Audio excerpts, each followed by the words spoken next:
This is the story of a man named Stanley.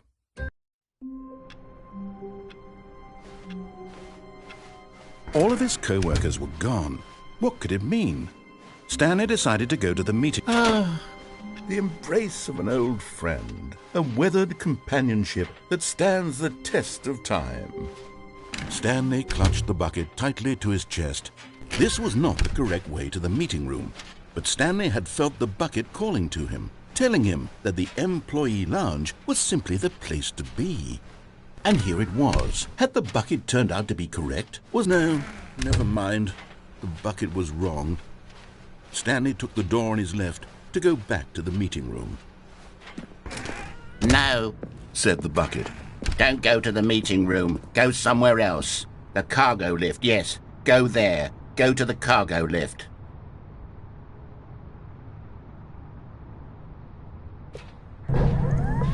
Good, said the bucket. Now ride the lift all the way to the top. There's something up there I need you to do. Stanley did not question why or how this bucket was speaking to him. It should have alarmed him, of course, because buckets can't talk. But Stanley chose not to think about this obvious fact. He was firmly convinced that the bucket had spoken to him, and he unthinkingly did whatever the bucket asked.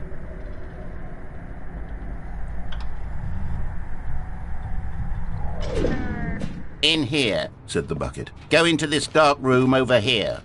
Stanley once again obeyed blindly.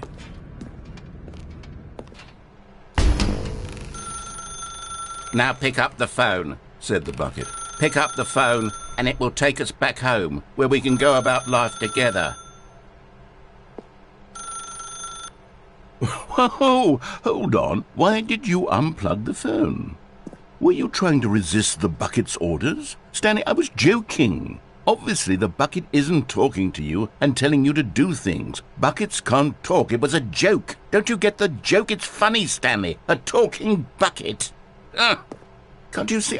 Oh, goodness. I must have really bungled up the delivery if you actually took me seriously. Where did I mess up the joke? Should I have paused for longer or spoken quicker? Comedic timing is so difficult.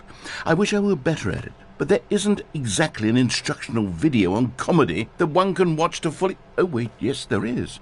It's sitting right here. Let's take a look. What is comedic timing? What is comedic timing? How does it work? How long should it last? How can it be used to effectively silence your political enemies? And more importantly, can it be taught in its entirety within 90 seconds? Thankfully, the answer to all of these questions is yes. Let's dive deeper. If you've ever told a joke or made someone laugh, in all likelihood, you did it while standing 50 to 80 centimeters from them in a room of no more than 76 degrees Fahrenheit, with one of your arms raised straight upward at a 15-degree angle from your body. These are the optimal conditions for good comedic timing. To begin the joke, start by stating and spelling your name. Next, provide a brief synopsis of the joke, including the specific times at which the recipient of the joke will laugh, and then spell out your name a second time. With these steps complete, it's time to begin the humor. Speak the entire joke in no more than 18 seconds and no less than 13 and a half, pausing only for bathroom breaks when necessary. When the joke has concluded, it is customary to inform your listener that the joke is over by declaring in your loudest possible voice, "I'm Dunny with the funny." Let's practice screaming, "I'm Dunny with the funny" now.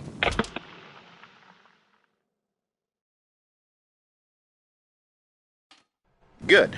This saying is a perfect example of expectations management, which is the cornerstone of good comedy.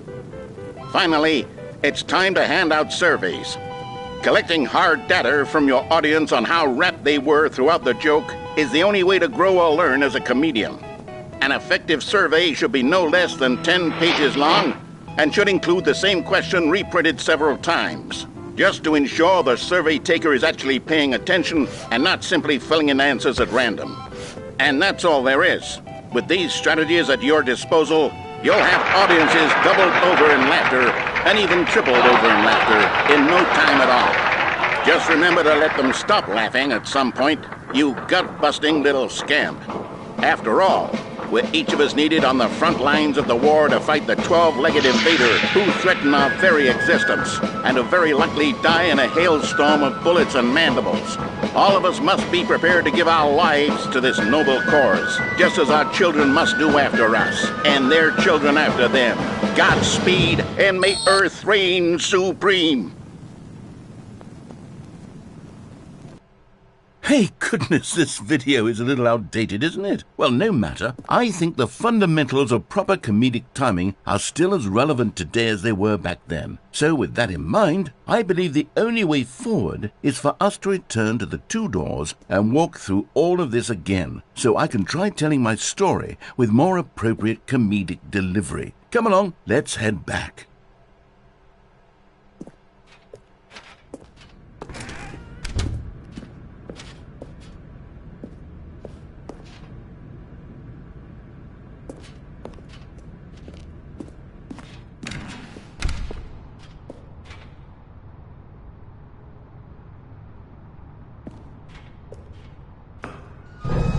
I can feel it. This time, I'm really going to nail the delivery. You'll be in stitches. A talking bucket, you'll say? How ridiculous. How absurd. What a hilarious concept. The king of comedy. That's what you'll call me. Thank goodness we had the instructional video. Otherwise, who knows where we'd be right now. Well, I wouldn't be the king of comedy, that's for sure. The bucket spoke to Stanley. The bucket spoke. The bucket spoke. Oh, I'll figure it out on the fly. No need to overthink things.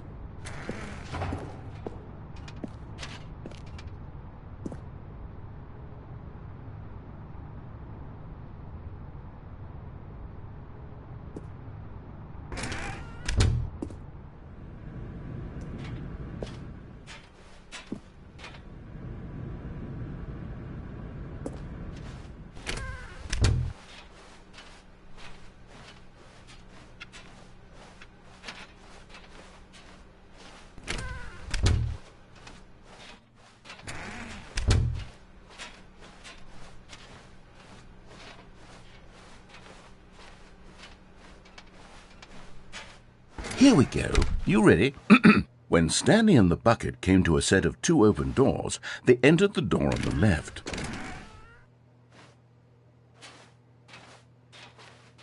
No. You were supposed to go through the door on the right, leading back to the phone. Did you not even look at the instructional video? I think this is all covered very clearly. There's no way I can make the comedic timing work now. It's done. The joke is completely done and over. It's all your fault, Stanley.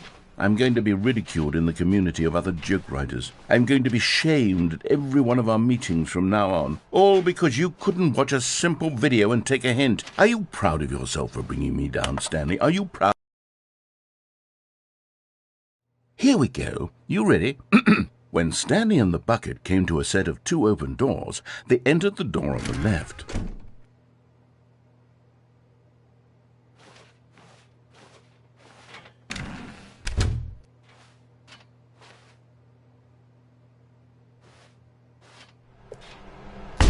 What?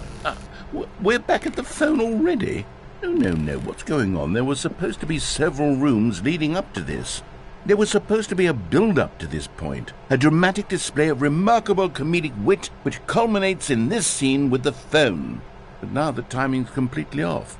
The joke will never land, or not the way it was meant to. And it's all my fault. I must have forgotten that the phone room comes immediately after the two doors room. What an egregious mistake. I've made a fool of myself. I don't deserve the title of King of Comedy. I'm nothing. I'm not even the lowliest joke-telling whelp.